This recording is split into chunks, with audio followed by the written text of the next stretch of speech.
পর্বে আপনারা দেখেছিলেন যে আমরা বাসে করে প্রায় 70 জনের মতো গিয়েছিলাম মাইথন। ব্রেকফাস্টের পর আমরা গিয়েছিলাম প্রথমে সবুজ দ্বীপে, আর তারপরে আমরা গিয়েছিলাম আনন্দ দ্বীপে। আর আজকের ভিডিও সেখান থেকেই শুরু করছি। আমাদের প্যাকেজে ছিল আনন্দ দ্বীপ এবং সবুজ দ্বীপ। তো সবুজ দ্বীপ আমরা প্রথমেই ঘুরে এসেছিলাম, এবারে আমরা পৌঁছে গিয়েছি আনন্দ দ্বীপে। আমাদের এক বিন্দু তাড়াহুড়ো নেই, কারণ আমাদের ওদিকে রান্না চলছে, আমরা এদিকে ঘুরছি। এখান থেকে গিয়েই স্নান করে খেতে বসে যাব। তাই আমরা চাইছি এই জায়গাগুলোকে একটু বেশি সময় ধরে ঘুরি। আর এই আনন্দ দ্বীপে ঘোরা হয়ে গেলেই আমাদের সেই আগের গন্তব্যে পৌঁছে দেবে, যেখানে পিকনিক হচ্ছিল, আর আমাদের প্যাকেজও শেষ হয়ে যাবে। আমাদের মতো আরও অনেকেই এসছেন, আর দেখতে পাচ্ছেন অনেকেই কিন্তু হাতবোর্ড নিয়েছেন।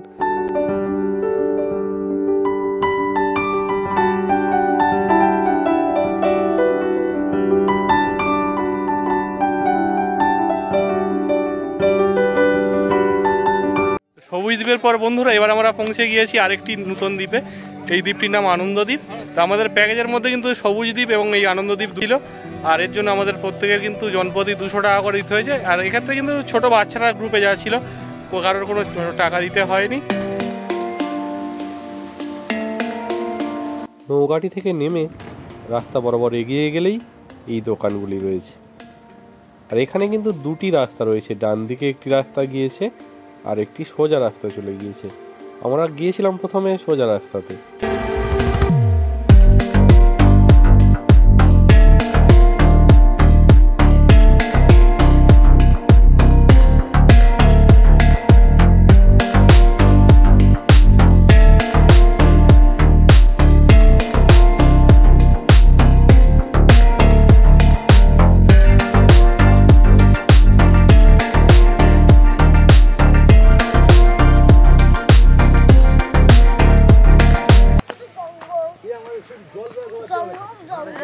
সবুজ দ্বীপের অপেক্ষায় কিন্তু আনন্দ দ্বীপে গাছপালার পরিমাণ অনেকটাই বেশি। আর আপনারা দেখতে পাচ্ছেন চারিদিকে সবুজ গাছপালায় ভরা রয়েছে দ্বীপটি।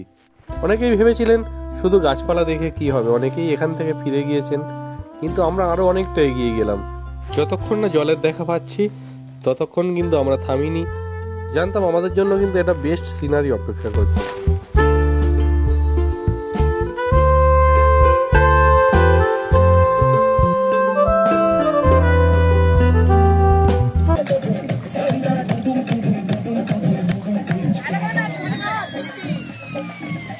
নির্জন জায়গাতে রিলস বানানো চলছিল। আর এই জায়গাটাতে কিন্তু অনেকেই আসেননি, ব্যাক করে গিয়েছেন। আর এখানে আসলে কিন্তু খুব খারাপ লাগবে না। আর একটু পরে দেখাবো, এসে রিলস চলছিল গানটাতে। এখানে যারা বোট রাইড করে পাশ থেকে যাচ্ছিলেন তারাও কিন্তু ক্রমাগত রাগাচ্ছিলেন।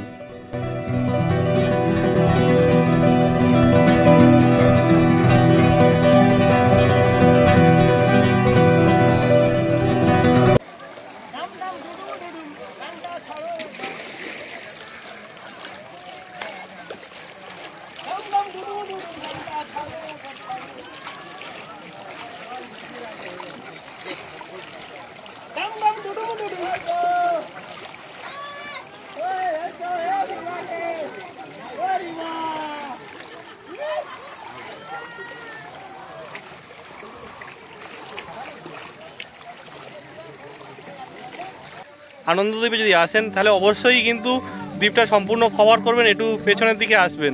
অনেককেই দেখলাম যে একদম সামনে থেকে ঘুরে ভাবছেন যে ওখানে শুধু গাছপালা রয়েছে, ফিরে যাচ্ছেন। এগিয়ে আসুন শেষ পর্যন্ত দ্বীপটা, জল যতক্ষণ না দেখতে পাচ্ছেন। তাহলে কিন্তু যদি আসেন জায়গাটা কিন্তু খুব সুন্দর।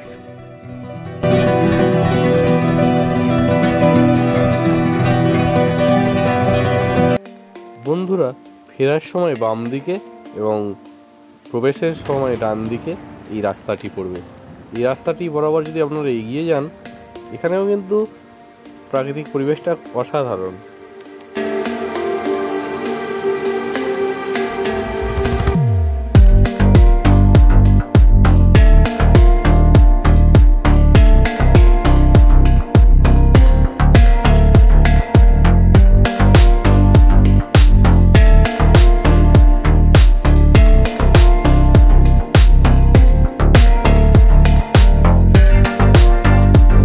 জল যেমন স্বচ্ছ তেমন এখানে কিন্তু কোনো কাদার চিহ্ন মাত্র নেই।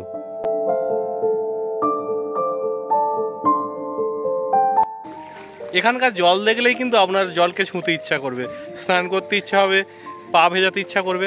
কিন্তু সেক্ষেত্রে আপনাদের একটা কথা বলে রাখি, সেক্ষেত্রে সাবধান। দেখলেন আমি কিন্তু জুতো পরে নামছি, নিজের জুতো ভেজে ভিজুক, জুতোটা অন্তত পরে নামবেন, কিছুটা হলেও অন্তত রক্ষা রয়েছে। কারণ মানে মদের বোতল, বিয়ারের বোতল কিন্তু এখানে ভেঙে আনন্দের ছলে মানুষ ফেলে গেছে। এমনিতেই বিভিন্ন কোল্ড ড্রিঙ্কসের বোতল থেকে শুরু করে পানীয় জলের বোতল, লেজ, কুরকুরি প্রভৃতির প্লাস্টিকের প্যাকেট চারিদিকে ছড়িয়ে ছিটিয়ে রয়েছে। খুব সন্তর্পণে দেখলে বোতলের টুকরোগুলোকেও দেখতে পাওয়া যাচ্ছে। একটা কথাই ভাবছি, ভালো ভালো জায়গাতে যেখানেই টুরিস্টের আনাগোনা শুরু হয়েছে সেই জায়গার কিন্তু তখনই চরম অবনতি হতে শুরু করেছে।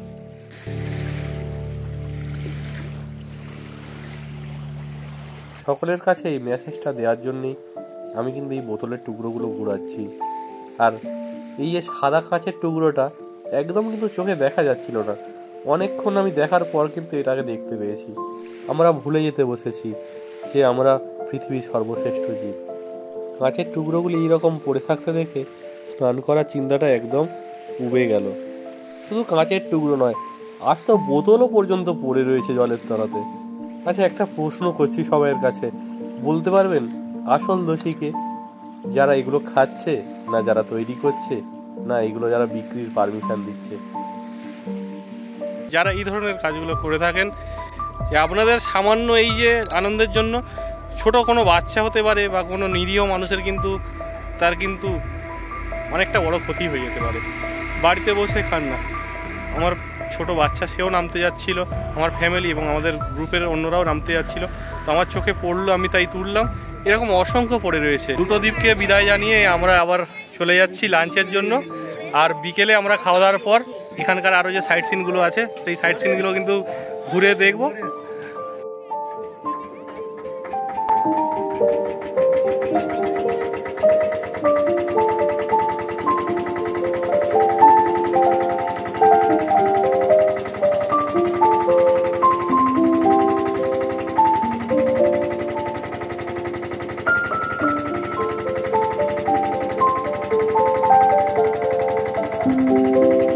এখানে প্রায় 9টি দ্বীপ রয়েছে। তার মধ্যে যেমন একটি আছে স্পুন আইল্যান্ড, অনেকটা চামচ আকৃতির, তাই এই ধরনের নামকরণ। এছাড়াও আপনারা দেখতে পাবেন টাইটানিক দ্বীপ। এই দ্বীপটি জলের পরিমাণ বেশি থাকলে জলের তলাতেই থাকে, তাই তাকে টাইটানিক দ্বীপ বলা হয়। টায়ন হারবার থেকে মাইথন যেতে বাইকে প্রায় 6 ঘন্টার ওপরে সময় লাগে। ফুল নাই কিনার নাই নাই কোদরিয়ার পারি, সাবধানে সালাইও মাঝি আমার ভাঙা তরি রে অকুল দরিয়ায় বুঝি কুল নাই রে।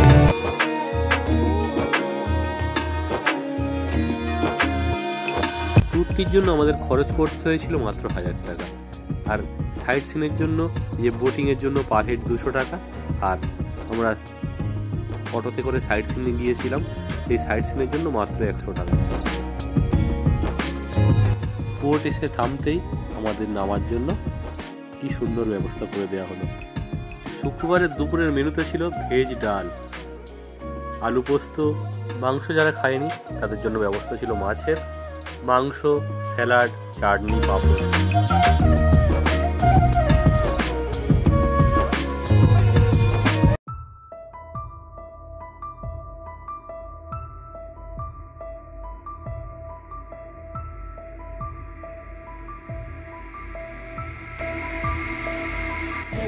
এখন 1:47 আমরা খেতে বসেছি, প্রচণ্ড রোদ। তরকারিপত্র অসাধারণ হয়েছিল। আর খাওয়ার ব্লগ সত্যি বলতে বন্ধুরা আমার দ্বারাই কিন্তু হয় না। এই মানুষগুলোকে ওই স্যালুট জানাতে হয়। টিফিন তৈরির পর, দুপুরে লাঞ্চ তৈরির পর আবার রাতের খাবার তৈরি করছেন ওনারা। সব থেকে এইখানে একটা জিনিস যেটা খারাপ লাগছে, গরুগুলো পাতা সহ খাবার খেয়ে ফেলছে। পিকনিক স্পটের কাছেই সাইট সিন ঘুরতে যাওয়ার অনেক অটো দাঁড়িয়ে রয়েছে। আমাদের গাড়ি এখন ছুটে চলেছে টিভিসি বাঁধের ওপর থেকে। আর আমাদের এখন গন্তব্য মিলেনিয়াম পার্ক, এখানকার অন্যতম সাইট সিন।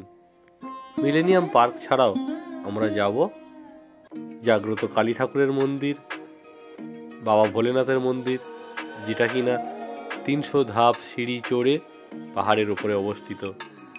এছাড়াও আমরা যাচ্ছি কয়লা খনি দেখতে।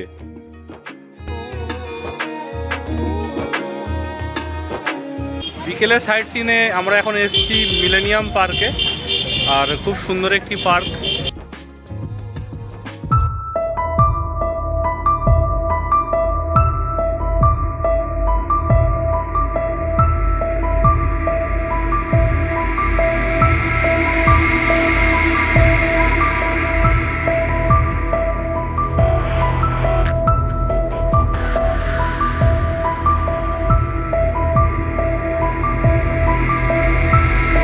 যারা বাইক এবং 4 হুইলার নিয়ে যাবেন, এই মিলেনিয়াম পার্কেই কিন্তু একটি ফ্রি পার্কিং জোন রয়েছে।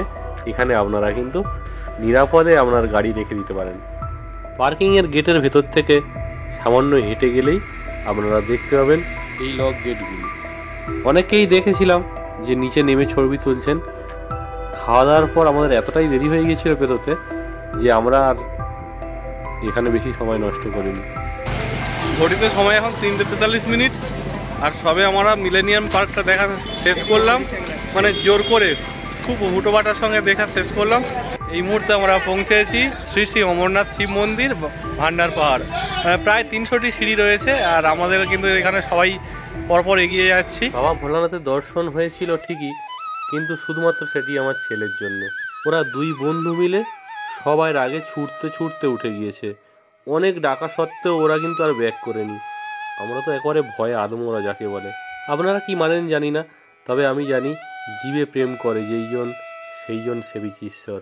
এই নীতিতে আমি বিশ্বাসী। 300 কেন, 600 সিঁড়িও হয়তো চড়া যায়, কিন্তু সিঁড়িগুলো এতটাই খারাপ, প্রথমে একটু চড়া হওয়ার পর বাড়ির সিঁড়ির থেকেও শুরু হয়ে গিয়েছে, এবং এতটাই খাড়াই যে কোনো মুহূর্তে আপনার বিপদ ঘটতে পারে। মনে মনে শুধু ঠাকুরকে ডাকছি যে আমার ছেলের না যেন কিছু হয়। শিব ঠাকুরের মন্দিরে আমরা এসেছি, প্রায় 300টি সিঁড়ি। তো বাবা ভোলানাথের দর্শন হলো ঠিকই, তবে সিঁড়িগুলো এতটাই খাড়াই, আর এখানে কিন্তু কোনো রেলিংয়ের ব্যবস্থা নেই। মানে অনেকেই কিন্তু ব্যাক করে গেলেন, উঠতে পারছিলেন না। আমার সাথে আপনারাও বলুন, জয় ভোলেনাথ, জয় ভোলেনাথ, জয় ভোলেনাথ। বাবা ভোলেনাথের দর্শনের পর আমরা গিয়েছিলাম কয়লা খনি দেখতে। আমাদের ডান পাশে যে মোটা দেয়াল দেখতে পাচ্ছেন পাথরের, এটা বানিয়ে দেওয়া হয়েছিল শুধুমাত্র স্থানীয় মানুষ যাতে না কয়লা নিয়ে নিজেদের মতো বিক্রি করতে পারে, তাই। সাধারণ মানুষেরই দোষ দিয়ে কী করে? কোনো কর্মসংস্থান নেই, তারা কীভাবে দিন যাপন করবে? ঘড়িতে সময় 4:54, আর আমরা পৌঁছেছি রামনগর কয়লা খনি অঞ্চলে। কয়লা উত্তোলনের পর শূন্যস্থানের বেশিরভাগ জায়গায় কিন্তু জলমগ্ন হয়ে পড়েছে। 5:12 সময় আমরা পৌঁছেছি মা কল্যাণেশ্বরীর মন্দিরে। এখানকার খুবই একটি জাগ্রত মন্দির, তো চলুন আপনাদেরকেও দর্শন করাই সেই মন্দিরে।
নতুন দোকানে এলেন আদি ল্যাংচা হোমে। ঘড়িতে সময় এখন 9:55। শক্তিগড়ে আমরা পৌঁছেছি, আর এই সময় কিন্তু আমরা আছি আদি ল্যাংচা হোমে। এখানেই আমরা রাতের ডিনারটা সারছি, মানে রান্না আমাদের সঙ্গেই করা ছিল। শক্তিগড়ে কিন্তু এরকম বহু দোকান রয়েছে, যে দোকানগুলিতে আপনারা গাড়ি পার্কিং করতে পারেন। দোকানের পাশের বড় জায়গাতে রান্না বান্না করে খাওয়া দাওয়া করতে পারেন সম্পূর্ণ ফ্রিতে।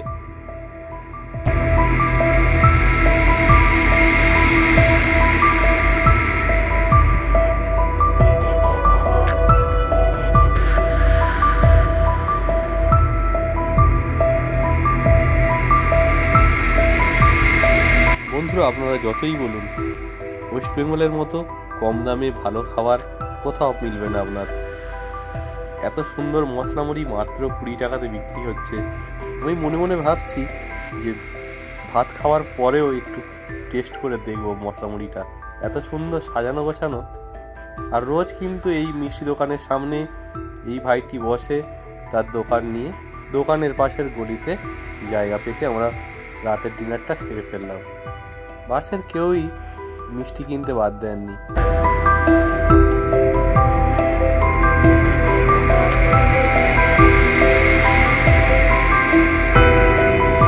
বন্ধুরা, আমাদের সাইড সিন সহ মাত্র 1300 টাকা খরচ হয়েছিল। বাসে গিয়েছিলাম বলে অনেকে, সেক্ষেত্রে আমাদের খরচটা হয়তো একটু কম হয়েছিল। আপনারা যদি আলাদা যান সেক্ষেত্রে আপনাদের কিন্তু খরচ হয়তো একটু বেশি পড়বে। তবে এই ট্রিপটি করলে কিন্তু খুব বেশি খরচ হবে না। যারা বিশেষ করে ফটো তুলতে ভালোবাসেন, প্রকৃতিকে ভালোবাসেন, তাদের জন্য কিন্তু খুব দুর্দান্ত জায়গা এই মাইথন। ভিডিওটি যদি আপনাদের ভালো লেগে থাকে অবশ্যই লাইক, কমেন্ট এবং শেয়ার করবেন। আপনাদের একটা পজিটিভ কমেন্ট এবং লাইক এই ধরনের ভিডিও বানাতে অনেকটা মোটিভেট করে। তাই আপনারা অনেক অনেক করে লাইক, কমেন্ট, শেয়ার করুন। আর সবাই ভালো থাকবেন। আপনাদের আবারও জানাচ্ছি হ্যাপি নিউ ইয়ার।